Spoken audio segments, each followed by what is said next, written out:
Salut to all my Niko fanboys out there. It's Hawker, it's not a Frenchman. I'm back and I'm doing the second part of this Niko video. Before everyone clicks away, I promise I won't be doing any more accents in the video. We're going to go ahead and jump into some more rounds from the Cologne final. Here on Inferno, on the CT side, Niko is playing around this absent pit position in the majority of the rounds. And in this pistol round, as soon as Heroic pushed down Banana, Niko knows his job here is really just to stay alive from pit because he's got players rotating to help. So he takes a pretty conservative approach, sitting back in the pit, a really difficult spot to clear, and he just lands some shots in tandem with his teammates. Nothing too special here, but some nice shots and nice awareness that he just needs to stay alive and keep the crossfire going.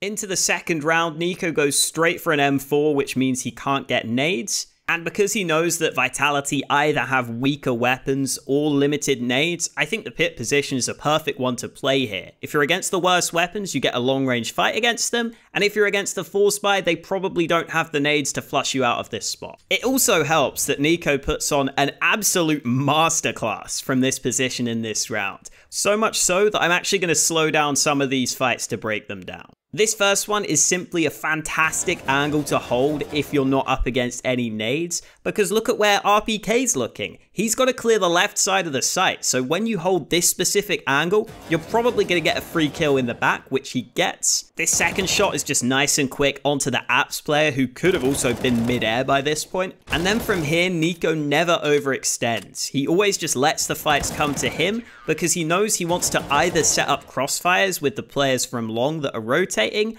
or he just wants to let the Vitality players go onto the site and have another angle to deal with the players on the site itself. So he just stays in control and ends up closing it out with a clean ace. Heading into the first gun round, Heroic decide to go for a 4B stack to begin this round. And so Niko, as the solo A player, has to adapt by using a couple of his nades early in the apartments. This is worth keeping an eye on because normally Niko doesn't use these early nades, and so if you're gonna only use the nades when you've got a 4B stack going, that could make you slightly exploitable. Either way, Heroic go a man down early, which means they only have 2 players on this A side of the map. And as if it wasn't bad enough already, Niko gets this awkward timing where he's caught pulling a nade out and ends up being the only man left alive. I can't really blame him too much for this round though. It's more a combination of Heroic's banana play not working out, poor timing, and just the fact that even if Niko gets a kill in this round, it doesn't really make a difference.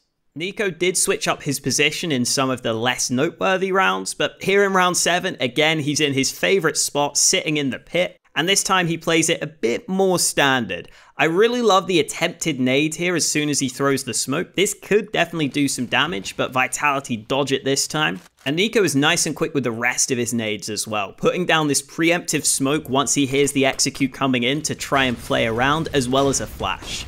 He still ends up taking a bit of damage from this molly, which is awkward, but he still gets a kill either way, and then I don't mind the idea of spamming this smoke. Unfortunately though, he's unable to transfer the spray, but I do like how quick Niko was to use the nades in this round. Just to show that Niko doesn't play pit in every round, here's a round where he plays boiler to begin with, putting that molly into the apartments.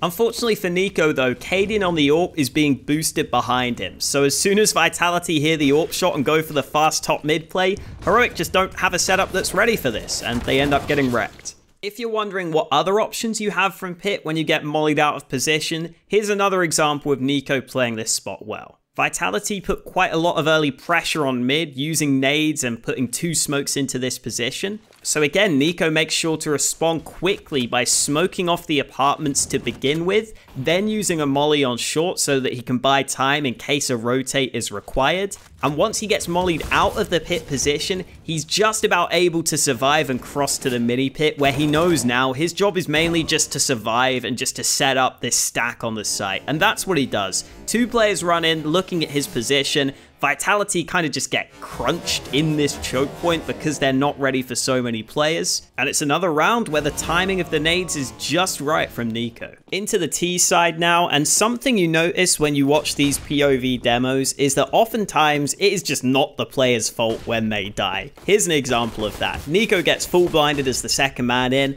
and there's nothing he can do here. He's just dead. I will say though, this next round, this follow-up round with the Tech 9, this is one where Niko probably should get this kill. He gets set up with every chance in the world to get this one, and maybe you can cut him a bit of slack because it's a Tech 9, but still, this is a bit of a whiff.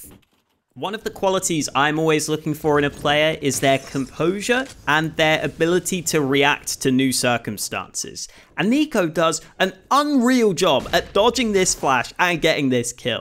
This is like some Matrix level stuff, man. To jump around the corner and get that kill, lovely work on that first one. Unfortunately though, when you're against Vitality, sometimes you are just going to get Zywooed, and this is one of those rounds.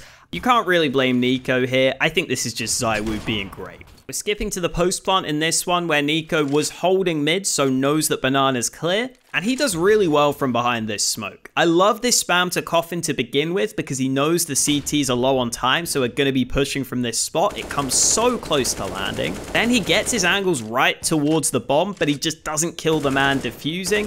Again, good reactions to get this second kill, and then just unfortunate that he can't get this last one. He does close it out with all the kills though, so at least it's good damage, at least it's a close round, but really close to what could have been an incredible clutch. Towards the end of this game, Heroic found a lot of their success towards B, whereas Niko was normally playing towards A, so he didn't have to do that much. In this round though, he is in with the squad for a full B execute using the nades early, and this is exactly where you want to be as the second man in. Tesses gets that first kill, Niko gets an easy trade, and that's exactly what Heroic wanted. Easy round. Moving on to Nuke, the deciding map of the grand final, Niko had a fairly slow start, going 0-4 in the first 4 rounds. In this gun round though, he takes a somewhat high risk but high reward play of pushing on the left side of these smokes. If there's an opponent AWPing from garage or somewhere around yard, you're probably screwed here, but he takes that risk. And the upside of this is riflers often spam this smoke from the CT side, and as soon as Niko hears that, he swings out, gets an easy kill, gets an easy upgrade as well, and then is able to entry onto the A site, being unsuspected from this angle. Into this next one where Niko is in ramp room, and he has this nice elaborate lineup for these flashes, which he can line up even when the smoke is in play. And these flashes blind shot significantly and really help Heroic gain ground here. Then we again get to see Niko as the second man in, and this is just some really nice reactionary aim to be able to get this kill in time. And as the clock winds down in a 1v2, Niko knows that Vitality don't have the information, and he does have a good knack at getting into these sorts of positions where he catches players off guard. He gets a free kill onto the A site, and then unfortunately just misjudges Zywoo's rotation up. He still almost gets the kill, even though the timing was bad, but Zywoo gets away with it this time, surviving on 1 health. But again, more of an example of Niko's role and how he's pretty good in clutch scenarios, even if he doesn't win this one. On the CT side, Niko's role is normally to play around yard, although he switches this up sometimes. And in this specific round, he spots this flash early, so he knows that T's are here. He decides he's willing to take the fight. Zywoo's not looking at him, and he still whiffs the kill. This is a pretty bad miss in a pretty important round. Again though, one of the things I love about Niko is he never seems to lose confidence. Some players might start to play it safe after that previous round went wrong, but Niko's not one of them. He pushes up close to yard after doing some early nade damage to begin with, and then if you listen closely, one of the big advantages of being in this position is Niko gets to hear some nades being thrown. This is something he can communicate over to his teammates. They can rotate 2 players into this position ready to use their nades to get this early kill. And then with Vitality seeing 2 nades thrown from yard, they just don't clear this position. They don't assume that there'd be a third man here, and Niko makes the most of it, getting 2 kills. And again, this is the kind of solo play that when mixed in with this Heroic roster who normally play pretty tactically and pretty calculated, this can make all the difference.